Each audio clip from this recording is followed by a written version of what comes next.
Dans cette vidéo, nous allons présenter une méthode pour étudier la convergence des séries à termes positifs. Alors, il s'agit de la méthode la plus simple, c'est de trouver un équivalent du terme général, puisqu'on sait que le théorème suivant, c'est que si la série sigma dun et la série sigma dvn sont à terme positif, avec un équivaut à vn, alors les séries sigma dvn et sigma dun sont de même nature, c'est-à-dire qu'elles convergent ou qu'elles divergent simultanément. Alors bien sûr, les équivalents qu'on va chercher, ça va être plutôt du type en général série de Riemann, donc en rappelant que la série des 1 sur n puissance alpha converge si et seulement si alpha est strictement supérieur à 1. On va commencer par, donc dans l'étude des séries sigma dun, donc par prendre un terme général assez simple, un est égal à ln de 1 plus 1 sur n. Alors, ici, donc pas de difficulté pour trouver un équivalent du terme général, on reconnaît une forme de ce type-là, ln de 1 plus u, avec u tend vers 0, et on sait que quand u tend vers 0, c'est équivalent à u. Donc en prenant bien entendu u égale 1 sur n, donc u égale 1 sur n, et on voit bien que 1 sur n tend vers 0 quand n tend vers plus l'infini, on va avoir ln de 1 plus 1 sur n équivaut à 1 sur n. Donc on a un équivalent de un assez simple, et on remarque, bon, d'une part que la suite était déjà à terme positif, mais que l'équivalent aussi est positif. Donc en fait, l'essentiel c'est que l'équivalent soit de signe constant, puisque même si la suite n'est pas à terme positif, le fait que l'équivalent soit positif, eh bien, ça fait que le terme un est de même signe que son équivalent à partir d'un certain rang, et donc ça c'est largement suffisant. Pour conclure, on remarque que somme des 1 sur n, bien sûr, est divergent. On peut remarquer d'ailleurs que c'est la série harmonique, c'est-à-dire c'est bien connu. Et par équivalent, on en déduit que la somme des un diverge.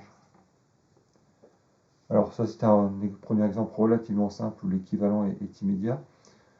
On va en faire un deuxième où c'est un peu moins immédiat. On va prendre un est égal à ln de 1 plus 1 sur n moins sinus 1 sur n.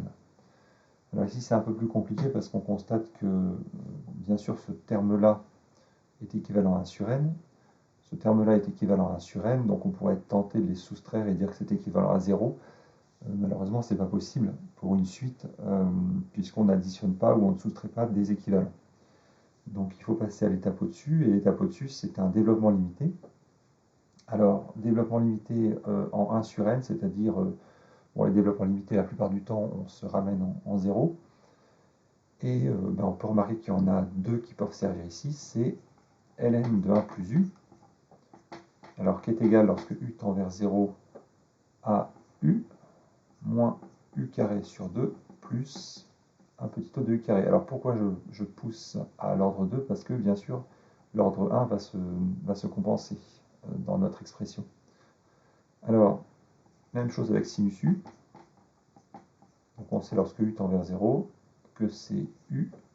Et puis là, ensuite on peut directement passer un petit o de u carré. On n'a pas besoin d'aller plus loin parce que le terme suivant est justement en u cube.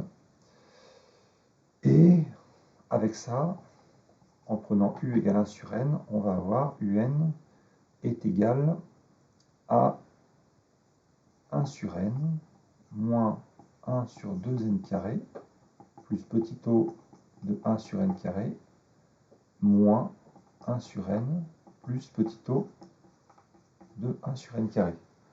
Alors là, on voit, comme prévu, c'était vu, on l'avait vu pour l'équivalent, que les termes se compensent en 1 sur n.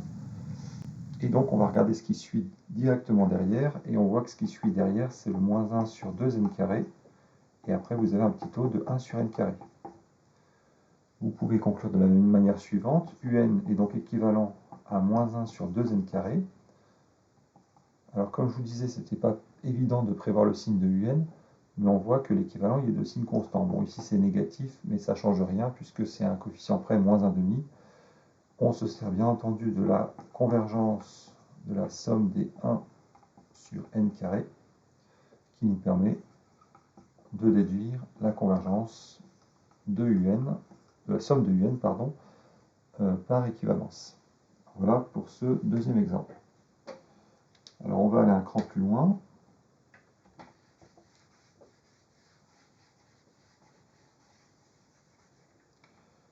Avec un troisième exemple, petit c, un est égal à racine de n plus 1 moins racine de n. Alors là, c'est moins évident au niveau des équivalents parce qu'on n'a pas de 1 sur n, donc il n'y a pas d'équivalent immédiat. Cela dit, on peut quand même s'en sortir en faisant apparaître justement ce 1 sur n. Alors, de façon très facile de faire apparaître ce 1 sur n, eh bien, c'est de mettre n en facteur. Donc là, vous avez racine de n, 1 plus 1 sur n, moins racine de n. Et vous pouvez mettre ici et là racine de n en facteur. Donc ça fait racine de n, facteur de racine de 1 plus 1 sur n, moins 1. Et là, on se retrouve en position de pouvoir faire un développement limité. Alors, en ce qui concerne le développement limité, on va rappeler la chose suivante, que, eh bien, 1 plus u à la puissance alpha, c'est 1 plus alpha u plus un petit o de u. Alors, je ne crois pas que ce sera la peine d'aller beaucoup plus loin.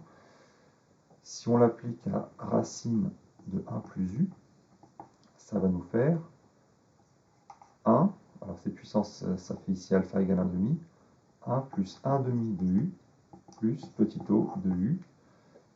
Et en remplaçant u par 1 sur n, je vais avoir donc un est égal à racine de n, facteur donc de 1, alors je prends u égale 1 sur n, plus 1 sur 2n, plus petit o de 1 sur n, moins 1. Je constate une simplification immédiate. Et finalement, je vais avoir un est égal à racine de n sur 2n plus petit o de racine de n sur n, c'est-à-dire en simplifiant 1 sur 2 racine de n plus petit o de 1 sur racine de n. Alors ça va me permettre de conclure.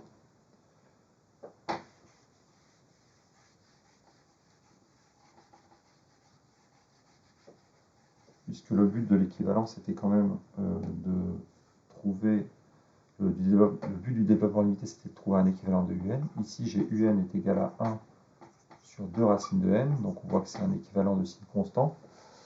Je suis bien dans les séries à termes positifs à partir d'un certain rang du moins. Et on sait que la somme des 1 sur 2 racines de n diverge.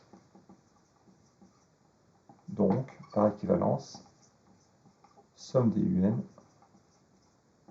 diverge. Voilà à peu près les trois cas de figure qu'on peut rencontrer. Donc, soit un équivalent direct, soit un développement limité, soit eh bien, on fait apparaître nous-mêmes un développement limité quand c'est pas évident, en faisant surtout apparaître le 1 sur n qui permet de travailler des développements limités. Voilà pour cette technique.